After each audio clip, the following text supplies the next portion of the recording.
ফিরবো এই নিয়াতে যদি এসে থাকেন তবে অবশ্যই যাওয়ার সময় যতক্ষণ থাকবেন ফিরে যাওয়ার সময়তেও যদি মরণ হয় তবে আপনি শহীদের দরজা পাবেন, বলেন সুবহানাল্লাহ। যাই হোক মিল্লাতে ইসলামী আমার, আমি যে আয়াতে মুবারাকা তেলাওয়াত করেছি, হাদিসে পাক তেলাওয়াত করেছি বুখারী শরীফ 71 নম্বর হাদিস। হাদিসটি বর্ণনা করেন হযরতে মুআবিয়া রাদিয়াল্লাহু তাআলা আনহু।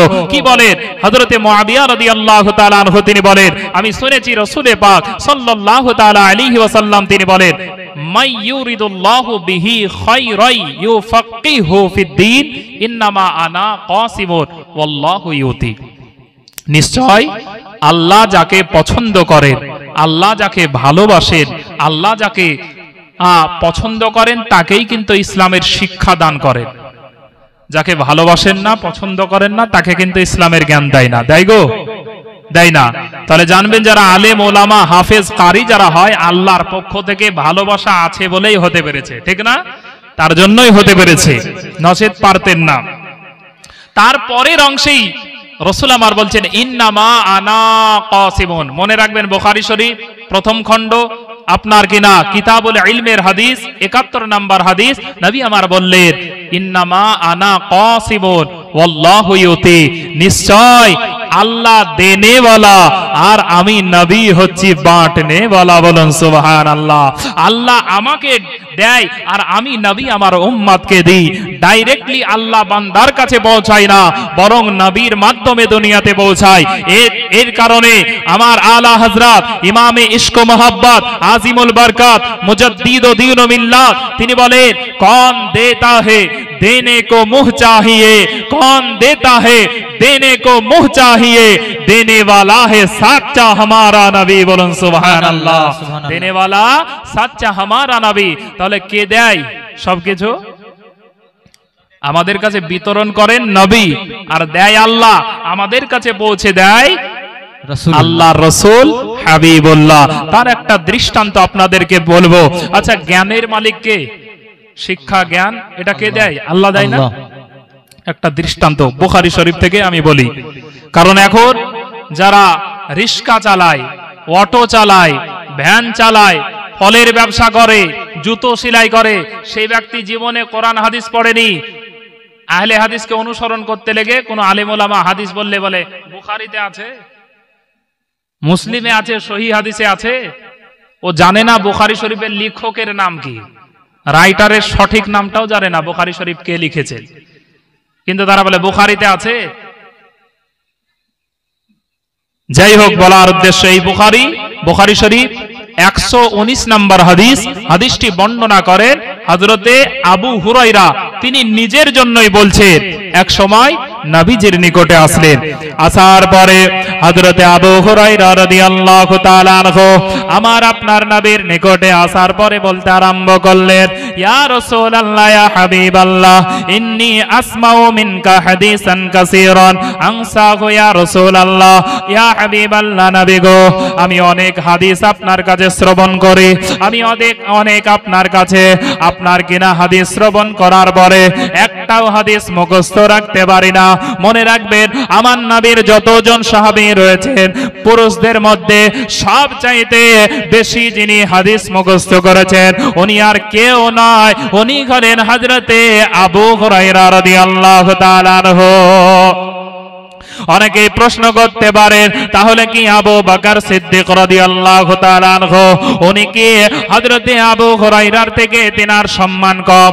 না না, তিনার সম্মান কম নয়, বরং আমার নবীজি তিনি জানিয়ে দিয়েছেন, প্রত্যেক জুমার দিনে আপনারা শুনে থাকেন, আফজালুল বাশার বা'দাল আম্বিয়া বিত্তাহকিক আমিরুল মুমিনিন আবু বকর সিদ্দিক ওয়া আলা নাতিকি বিসিদকি ওয়া সাওয়াব। খুতবাতে আপনারা শুনে থাকেন ইমাম সাইদ প্রত্যেক জুমাতে তিনি পড়েন, আল্লাহ পাক আল্লাহ তাআলা দুনিয়ার জমিনে নবীদের পরে পরে কার সম্মান দিয়েছে? নবীদের পরে পরে আল্লাহ যদি সম্মান দিয়ে থাকেন দুনিয়ার জমিনে একমাত্র ব্যক্তি নবীদের পরে পরে যিনার আপনার কিনা সম্মান, উনি হলেন হযরতে আবু বকর সিদ্দিক রাদিয়াল্লাহু তাআলা আনহু। উনি হলেন হযরতে আবু বকর সিদ্দিক রাদিয়াল্লাহু তাআলা আনহু। কিন্তু হ্যাঁ, বর্ণনার ক্ষেত্রে, হাদিস বর্ণনার দিক দিয়ে হযরতে আবু হুরায়রা রাদিয়াল্লাহু তাআলা আনহু উনি সবচাইতে হাদিস বেশি বর্ণনা করেছে। কেমন করে বর্ণনা করলেন, এত কেমন করে তিনার মুখস্থ হলো, এই ঘটনাটাই আপনি বুঝতে পারবেন। আবু হুরায়রা রাদিয়াল্লাহু তাআলা আনহু নবীজির নিকটে আসার পরে বলেন, ইয়া রাসূলুল্লাহ, ইয়া হাবিবাল্লাহ, নবী গো, আমি আপনার পবিত্র জবান থেকে অসংখ্য হাদিস শুনে থাকি, হাজারো হাদিস শুনে থাকি, কিন্তু ইয়া রাসূলুল্লাহ, ইয়া হাবিবাল্লাহ, একটাও হাদিস মুখস্থ করতে পারি না, একটাও হাদিস স্মরণে থাকে না, একটাও হাদিস আমার ইয়াদ থাকে না। তাই একটু আমার জন্য আপনি ব্যবস্থা করে দিন, বলুন সুবহানাল্লাহ।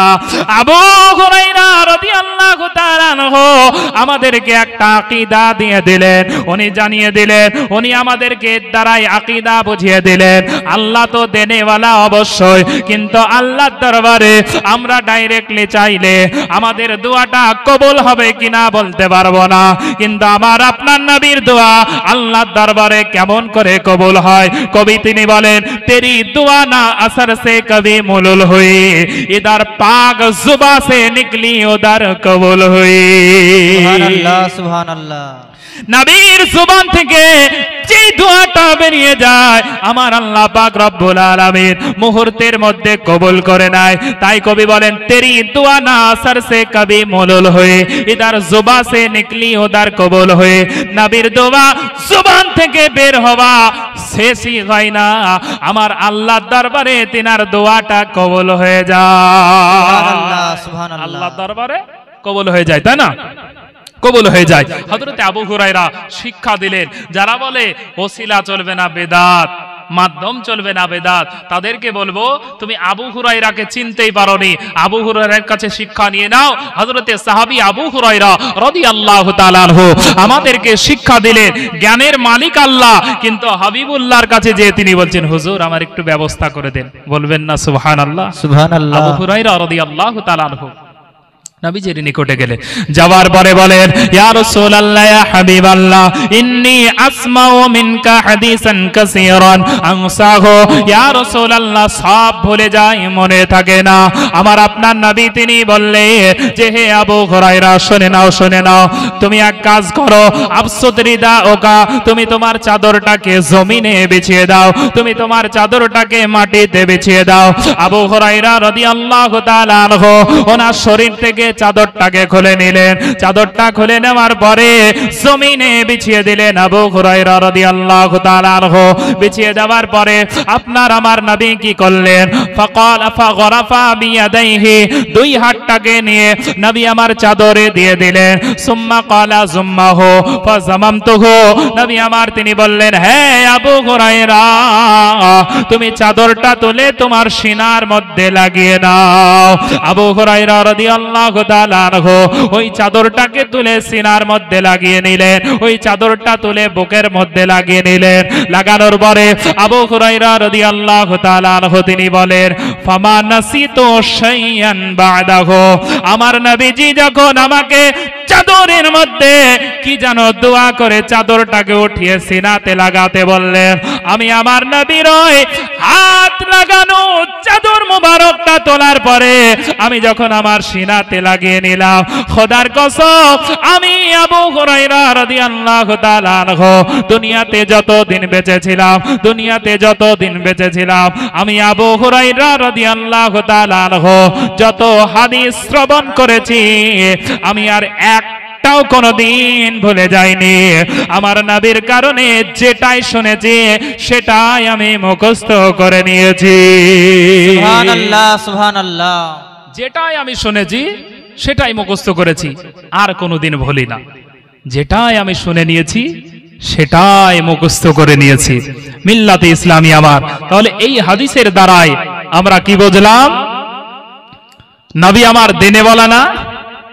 অবশ্যই নবী আমার দেনেওয়ালা। আল্লাহ রসুলকে দেন, আর নবী বান্দা আপনার আল্লাহর বান্দা রসুলের উম্মতকে তিনি বন্টন করেন। তাই আবু হুরায়রা রাদিয়াল্লাহু তাআলা আনহু তিনি কি করলেন, রসুলের কাছে ওই চাদরটা নিয়ে সিনায় লাগিয়ে নিলেন। লাগানোর সঙ্গে সঙ্গে আমার আল্লাহ পাক রব্বুল আলামিন ওনাকে এমন বানিয়ে দিলেন যে যতদিন দুনিয়াতে বেঁচে ছিলেন যেই শব্দ ওনার কানে চলে আসতেন হযরতে আবু হুরায়রা রাদিয়াল্লাহু তাআলা আনহু আর মরা পর্যন্ত সেই শব্দটাকে বলতেন না। বলুন সুবহানাল্লাহ। সুবহানাল্লাহ। তো যাই হোক, সেই রসুলের আলোচনা আমরা শুনতে এসেছি, সেই মহান আল্লাহ পাকের সেই মহাগ্রন্থের আলোচনা আমরা শুনতে এসেছি। আমি যে আয়াতে মুবারাকা তেলাওয়াত করেছি, আল্লাহ পাক রব্বুল আলামিন তিনি সূরা আলে ইমরানের 139 নম্বর আয়াতে মহান আল্লাহ পাক রব্বুল আলামিন তিনি বলেন, ওয়ালা তাহিনু ওয়ালা তাহজানু ওয়া আনতুমুল আ'লাউনা ইন কুনতুম মুমিনিন। আল্লাহ পাক তিনি বলেন, এবং না দুর্বল হও, না পরেশান হও, না গমগিন হও, তোমরাই জয় লাভ করবে যদি তোমরা ঈমান রাখো। বলুন সুবহানাল্লাহ। আপনারাই জিতবেন, আল্লাহ বলছেন তোমরাই জিতবে যদি ঈমানটা সঠিক রাখতে পারো। ঈমান যদি দুর্বল হয়ে যায়, ঈমান যদি ঈমানে ঘোল লেগে যায়, তবে কিন্তু কখনোই আপনি জয়ী হতে পারবেন না। ঈমান মজবুত যদি হয় তবে আপনি আল্লাহকেও রাজি করতে পারবেন, নবীকেও রাজি করতে পারবেন, আপনার জন্য জান্নাত ওয়াজিব হয়ে যাবে। দুনিয়ার জমিনে আমরা তো আল্লাহকে ভালোবাসার বাহানা করি, সঠিক কখনোই আমরা তার ভালোবাসা দেখাতেও পারি না, করতেও পারি না। আল্লাহ তার রসুলের ভালোবাসা উপরে, বর্তমান জামানায় যা পরিস্থিতি, না হলে 1 মাস রোজা রাখার পরে আলহামদুলিল্লাহ আপনাদের এখানে যে জালসা হচ্ছে, মিলাদুন নবী জালসা করছেন, আস্তে আস্তে অনেক জায়গায় রাস্তায় জায়গায় জায়গায় দেখছি ঈদকে কেন্দ্র করে ফাংশনের আয়োজন, ঈদকে কেন্দ্র করে গানের আয়োজন। আচ্ছা ওরা বলুন তো, 1 মাস ইবাদত করে একদিনে সব শেষ করে দিল না? বরঞ্চ ওদের গুনাহ বেশি হবে। আরো তুমি 1 মাস আল্লাহকে রাজি করবে আর ভাবছো একদিনে আমি আবার সব গান বাজনা বাজিয়ে ফুর্তি করে দিব। অতটা সহজ নয়। সাহাবী কেরাম যাদেরকে নবী আমার বলেছে, as-সাহাবী কান-নুজুম বিআইয়ি ইক্তিদাইতুম ওয়া ইহতিদাইতু, সাহাবীকে নবী আমার বলেন প্রত্যেকটা সাহাবী আকাশের তারকারাজির মতো। তাদের একজনকে তোমরা যদি অনুসরণ করে নাও, তোমরা আপনার কিনা হেদায়াত হয়ে যাবে, সঠিক রাস্তা পেয়ে যাবে। কেন নবী আমার তাদের এত সম্মান দিলেন? আল্লাহর তরফ থেকেই সম্মান দেওয়া হয়েছে। তার কারণ, তার দৃষ্টান্ত একটা দিলে বুঝতে পারবে সাহাবীদের সম্মান এত নবী আমার কেন দিয়েছেন। একটা নজির দিব, তার পূর্বে আরো একটিবার আমরা মহব্বতে দরুদ শরীফ পড়ে নিই। আল্লাহুম্মা সাল্লি আলা সাইয়্যিদিনা মাওলানা মুহাম্মদ ওয়া আলা আলি সাইয়্যিদিনা মাওলানা মুহাম্মদ সাল্লাল্লাহু তাআলা আলাইহি ওয়াসাল্লাম। আমার নবীজি কেন তিনি বললেন সাহাবীকে তারকারাজির মতো, প্রত্যেকটা সাহাবী তারকারাজির মতো? তার কারণ হচ্ছে সাহাবীরা শুধুমাত্র নিজের জায়গা নয়, নিজের বাড়ি গাড়ি নয়, বরং নিজের জীবন পর্যন্ত আল্লাহর রাস্তায় তিনারা কুরবান করে দিয়েছে। নিজের জানকে পর্যন্ত তিনারা পরোয়া করেননি। আমার নবীর দরবারে এমন একজন সাহাবী হাজির হলেন, এমন একজন অসহায় ইয়াতীম সাহাবী হাজির হলেন, যে সাহাবীর বাড়িতে সন্তান রয়েছে, যে সাহাবীর বাড়িতে কোনো জায়গা বাইগা নেই, যে সাহাবীর টাকা পয়সা বেশি নাই। ওনার বাড়ির নিকটে আপনার কিনা একজন এমন একজন বাড়ি, যিনি হচ্ছেন বিধর্মী। আপনার কিনা তার বাড়ির পাশে, ওই সাহাবীর বাড়ির পাশে খেজুর গাছ, তার খেজুর গাছটা বাঁকা হয়ে তার বাড়ির দিকে ঝুঁকে রয়েছে। ওই ইহুদি ব্যক্তির খেজুর গাছটার কারণে ওই মুসলমান আমার নবীর সাহাবী ওনার অনেকটাই অসুবিধা হয়। কেমন অসুবিধা? ওই গাছের ফল যখন পড়ে যায়, ওনার সন্তানেরা কুড়িয়ে যখন নেয়, ওই ব্যক্তি দৌড়াতে দৌড়াতে এসে ওর খেজুরগুলো কেড়ে নেয়, তার গাছের খেজুরগুলো কেড়ে নেয়। আর এই অসহায় আপনার কিনা গরিব সাহাবী তিনি কিছুই বলতে পারেন না, তাই নবীজির দরবারে তিনি চলে গেলেন। আল্লাহর নবীজির দরবারে যাওয়ার পরে তিনি বলেন, ইয়া রাসূলুল্লাহ, ইয়া হাবিবাল্লাহ, নবী গো, আমি আপনার দরবারে এসেছি একটা কারণে ইয়া রাসূলুল্লাহ, কারণ কিনা আল্লাহ পাক রব্বুল আলামিন তিনি জানিয়েছেন আমার আপনার নবীকে, আমার আল্লাহ পাক রব্বুল আলামিন তিনি বলেন, ওয়া মা আরসালনাকা ইল্লা রাহমাতাল লিল আলামিন। আমার আল্লাহ পাক রব্বুল আলামিন তিনি কালামুল্লাহ শরীফের মধ্যে জানিয়ে দিলেন আমি আমার নবীকে পাঠাইনি, তবে হ্যাঁ तमाम জগতের জন্য রাহমাতুল লিল আলামিন নবী করে পাঠিয়েছে। আমার নবী ফেরেশতাদের জন্য রহমত, আমার নবী জিনদের জন্য রহমত, আমার নবী আপনার কিনা মানব জাতির জন্য রহমত, আমার নবী হাইওয়ানের জন্য রহমত, আমার নবী নাবাতাতের জন্য রহমত, আমার নবী জামাতাতের জন্য রহমত। এক কথায় আমার আপনার নবী तमाम জগতের জন্য আমার আল্লাহ পাক রব্বুল আলামিন তিনাকে রাহমাতুল লিল আলামিন নবী করে পাঠিয়েছে। তাই কবি তিনি বলেন রাহমাতুল লিল আলামিন নবী কোরআনে প্রমাণ, আশিক বিনে কে বুঝিবে আমার দয়ার নবীর শান। রাহমাতুল লিল আলামিন নবী কোরআনে প্রমাণ, আশিক বিনে কে বুঝিবে আমার দয়ার নবীর শান। আশিক না হলে রাসূলের শান বোঝা যায় না, তাই না? কখনোই বুঝতে পারবে না। যাদের মধ্যে নবীর ভালোবাসা না থাকবে ও তো নবীর শান শুনতে চাইবে না, তাই না? আচ্ছা, ওই সাহাবী রাসূলুল্লাহর দরবারে আসলেন, আসার পরেও সাহাবী বলেন ইয়া রাসূলুল্লাহ, ইয়া হাবিবাল্লাহ, নবী গো, আমার এমন একটি জায়গাতে বাড়ি যার পাশে একজন ইহুদির বাড়ি, আর ওই ইহুদি ব্যক্তির খেজুর গাছ আমার বাড়ির দিকে বেঁকিয়ে আছে। তার ফলগুলো যদি কোনো সময় পড়ে যায়, আমার ছোট্ট ছোট্ট বাচ্চারা ওই গাছের ফলগুলো কুড়িয়ে যদি খায়, ওই ব্যক্তি তাড়াতাড়ি করে এসে আমার সন্তানদেরকে আপনার কিনা ফলগুলো নিতে দেয় না, কেড়ে নিয়ে চলে যায়। ইয়া রাসূলুল্লাহ, ইয়া হাবিবাল্লাহ, আমার মনে অনেকটাই কষ্ট হয়, আমি সহ্য করতে পারি না আমার সন্তানের কাছ থেকে যখন ফলগুলো কেড়ে নেয়। তাই ইয়া রাসূলুল্লাহ, ইয়া হাবিবাল্লাহ, নবী গো, আপনি একটা ব্যবস্থা করে দিন। এই বলে আপনার আমার নবীর কাছে যখন আসলেন, আমার আপনার নবী তিনি সেই সাহাবীকে বললেন চলো তোমার বাড়ির দিকে যাব। এই বলে রাসূল পাক সাল্লাল্লাহু তাআলা আলাইহি ওয়াসাল্লাম তিনি ওই ইহুদি ব্যক্তির বাড়ির দিকে যেতে আরম্ভ করলেন। ইহুদির বাড়ির নিকটে যাওয়ার পরে নবী আমার ইহুদিকে ডাক দিয়ে বলেন, আরে ইহুদি, তুমি তোমার গাছটা বিক্রি করবে নাকি বলো, নচেত বিক্রি যদি না করো তুমি আমাকে গাছটা দিয়ে দাও। আমার আপনার নবী যখন এই কথা বললেন, ওই ব্যক্তি নবীকেও চিনে না, ও তো বেধর্মী ব্যক্তি, রাসূলের শানও বোঝে না, মর্যাদা বোঝে না।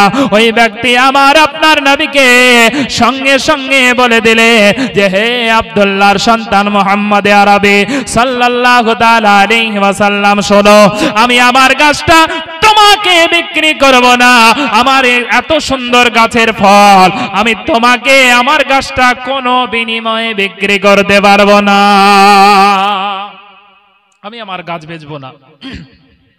নবী আমার বললেন যে হে ইহুদি ব্যক্তি, শোনো, তুমি যদি এই গাছটা আমাকে দিয়ে দাও, আমি রবের দরবারে তোমার জন্য জান্নাতে এমন একটি ফলের গাছের ব্যবস্থা করে দেব যার ছায়াতলে 100 বছর ধরে দৌড়ালেও তুমি তার ডাল শাখাকে শেষ করতে পারবে না। বলুন সুবহানাল্লাহ, সুবহানাল্লাহ। কতদিন? 100 বছর ধরে তার ছায়াতলে দৌড়ালেও বুঝতে পারবে না। আচ্ছা, সে তো জান্নাতের মজাই বোঝে না, জান্নাত কি তা তো জানে না, তাই না? জান্নাত কি তা তো জানে না। আল্লাহ পাক রব্বুল আলামিন এই জান্নাতে দুধের নহর দিয়েছেন, এ জান্নাতে খালিস পানির নহর দিয়েছেন, এ জান্নাতে শরবতের নহর দিয়েছেন, এ জান্নাতে মধুর নহর দিয়েছেন, 4টে নহর আছে। তেমন জাহান্নামের মধ্যেও রক্ত গিসলিন মানে পোড়া মবিল, তেলের মতো বমি গরম পানি, জাহান্নামেও 4টে নহর রয়েছে। জান্নাতে যেমন আরাম রয়েছে, জাহান্নামে তেমন কষ্ট রয়েছে। তো নবী আমার এত বড় অফার যখন দিলেন জান্নাতের জন্য, সেই ব্যক্তি অস্বীকার করে দিল। রাসূল আমার একটু দুঃখিত হলেন যে সেই ব্যক্তি আমার কথা তো মানল না, বেরিয়ে চলে আসলেন।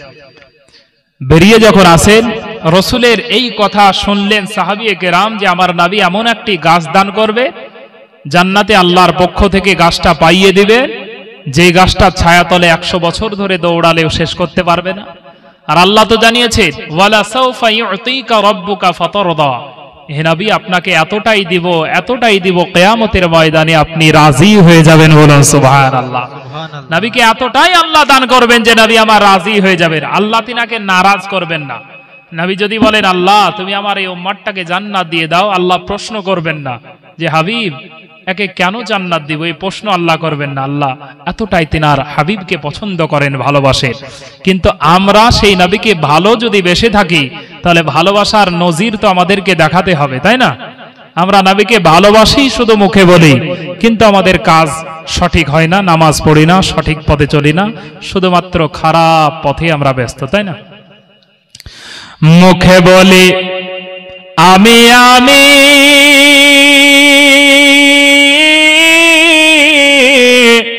ভাবলে না মন কোথায় তুমি রে, আমিও তুমি আবাস ভূমি, জানি না কোন জায়গাতে হয়, আমি তুমি দাও গো পরিচয়। বলুন সুবহানাল্লাহ। হুজুর ওড়াহারি নকশবন্দি তিনি বলেন মুখে বলো আমি আমি, ভাবলে না মন কোথায় তুমি রে, আমিও তুমি আবাস ভূমি, জানি না কোন জায়গাতে হয়, আমি তুমি দাও গো পরিচয়। আমরা নিজেরা অনেক নিজেদের অহংকার করি যে আমরা অনেক বড়, কিন্তু আসলে আমাদের ভিতরে কিছু নাই, তাই না? মহাব্বত নাই, নামাজ নাই, রোজা নাই, তাকওয়া নাই। তাকওয়া যদি থাকতো, ভালোবাসা যদি থাকতো, কখনোই আমরা বেপথে চলতে পারতাম না। যাই হোক, বলার উদ্দেশ্য সাহাবীয়ে কেরাম যখন শুনলেন নবী আমার এত বড় একটা অফার দিলেন, ওনারা আর স্থির থাকতে পারলেন না। একজন সাহাবী দৌড়ে আসলেন নবীজির নিকটে, যিনার নাম হচ্ছে হযরতে আবু দাহদা রাদিয়াল্লাহু তাআলা আনহু। নামটা মনে রাখবেন, কি নাম? আবু দাহদা রাদিয়াল্লাহু তাআলা আনহু। একটু দরুদ শরীফ পড়ুন, অনেক রাত্রি হয়েছে তো তাই হয়তো আপনারা অনেক হাঁপিয়ে যাচ্ছেন, একটু দরুদ শরীফ পড়ে নেন। একটা গজল পড়ে আমি আবার আলোচনা শুরু করব। আল্লাহুম্মা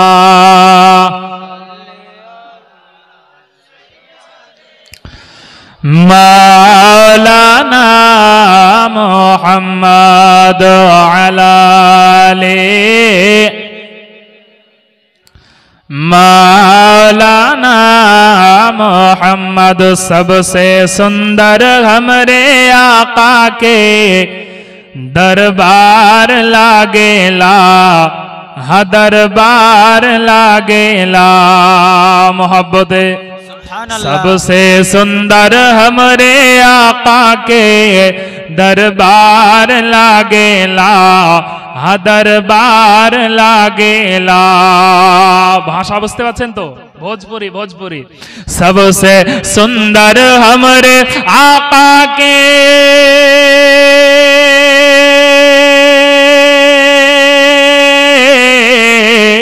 सबसे सुंदर हमरे आका के दरबार लागेला सबसे सुंदर हमरे आका के दरबार लागेला यानी तैयबा नगर में जन्नत के बाजार लागेला बाजार लागेला यानी तैयबा नगर में जन्नत के बाजार लागेला बाजार लागेला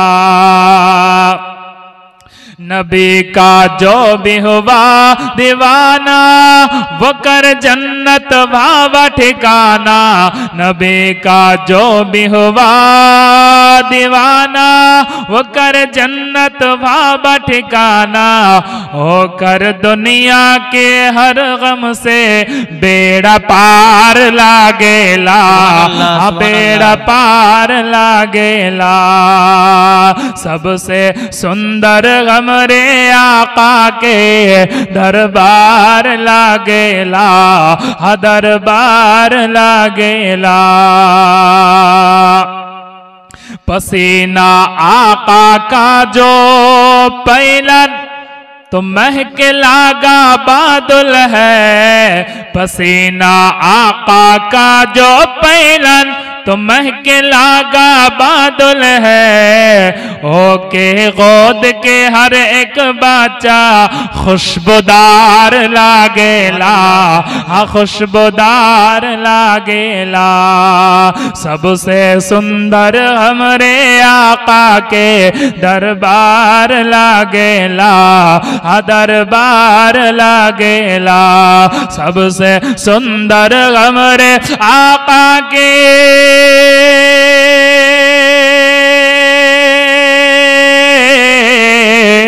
सबसे सुंदर हमारे आका के दरबार लागेला सबसे सुंदर हमारे आका के दरबार लागेला यानी तैयबा नगर में जन्नत के बाजार लागेला बाजार लागेला বাবাজি মুসলমান ভাইরা আমার বলতেছিলাম নবীজি রে আপনার কিনা যখন সাহাবী আপনার কিনা আবু দাহদা রাদিয়াল্লাহু তাআলা আনহু উনি শুনলেন আমার আপনার নবী এমন একটি জান্নাতের গাছ দিতে চাইলেন যার তলদেশে 100 বছর ধরে দৌড়ালে শেষ করতে পারবে না সাহাবী আবু দাহদা রাদিয়াল্লাহু তাআলা আনহু আমার আপনার নবীজির নিকটে দৌড়ে চলে গেলেন যাবার পরে তিনি বলতে আরম্ভ করলেন या रसूल अल्लाह या हबीब अल्लाह नबी गो आमी जदि तार काछ थेके सेई गाछटा क्रय करे दिते पारी